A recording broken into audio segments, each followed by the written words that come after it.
How well it's worked and the fact that we're still doing it, it's remarkable. I mean, it really is the only big car show, truly big car show ever. Yeah, it's the only one I think that's gone beyond the real tight-knit... Transcendent, can you say? Ooh, steady. Ooh. No, I can't No, say I'll probably fall off the chair. But it has transcended the usual boundaries of a car-specific show. Yeah, because... But if you think about it, cars do. We're all involved with them. We all Whether you like it or not. Exactly right. Yeah. Even if some people drive willfully unappealing cars, and effectively they're trying to signal to the world, I don't like cars. You're still engaging with them. You're still using them to tell the world something about yourself. Yes, you can't not say something about yourself with your car, the same as you can't not say something with your clothes. I've made that sentence more complicated than it needed to be. You can't not say, you can't say anything. You can't, yes, It's all you can't say nothing. Yeah. That's what I mean. And also, I mean, without wishing to sound pretentious and lit crit about it, we are a car show. We all love the subject and we're very into it and even, dare I say, mildly knowledgeable about it. But we are, to a certain extent, also producing a car-themed circus. And we often make the car a bit of a laughingstock. We're quite happy to take a step back and say the whole thing is ridiculous, because in many ways it is. And along with the show, you've got another project, separate from the show, called DriveTribe.com. New website, which I should mention, 21st Century Fox is an investor and a parent company of this network. Yes, thank you.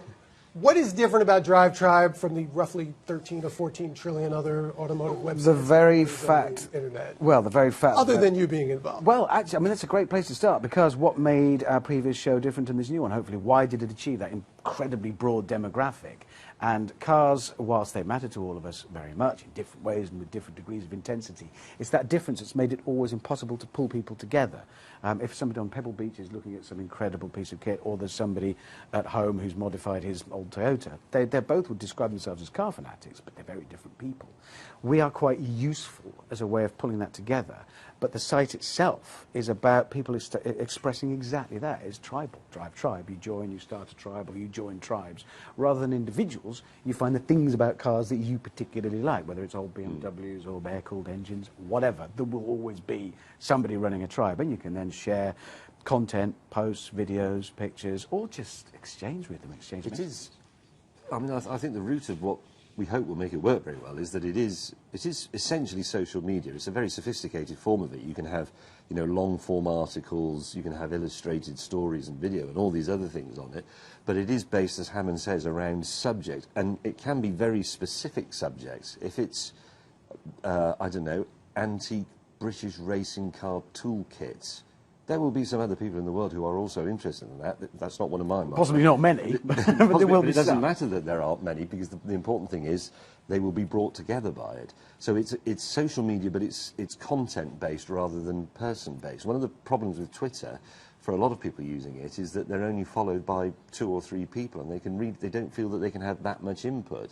But with DriveTribe, it's incredibly democratic, really. Anybody can join in, anybody can start a tribe. You can even sort of have a bloodless coup and take over an existing one.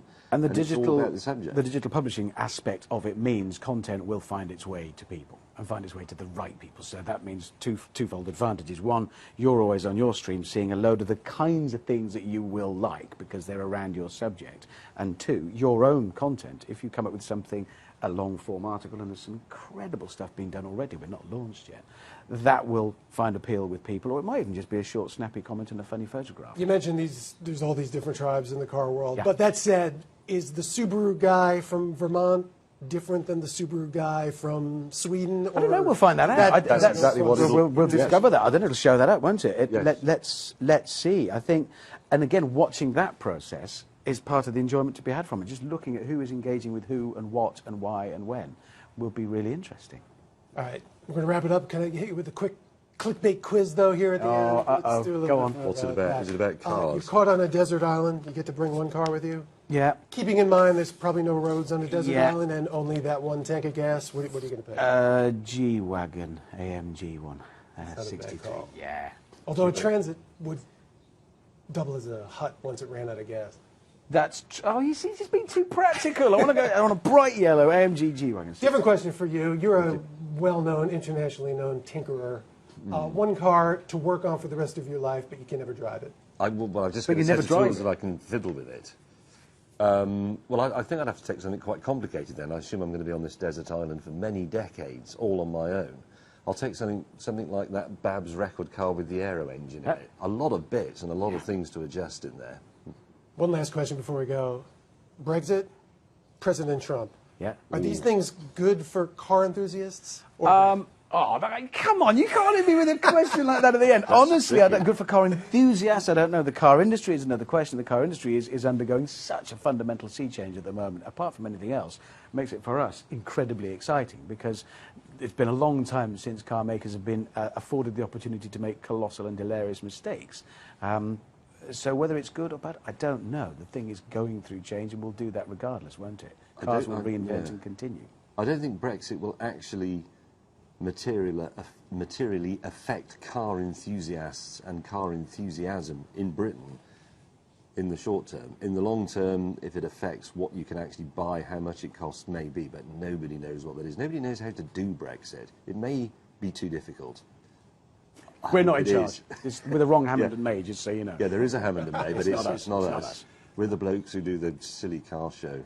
And you'll be doing it for the next 3 years. I believe that's on the contract is, so we'll see how this all shapes together. Comes together in the car world. Richard Hammond, Mr. James May, thanks so much for dropping by. Well, thanks for Thank having you. me. Thanks If they do anything particularly ridiculous, which they've been known to do in the past, you can be certainly sure to find it on autos.foxnews.com.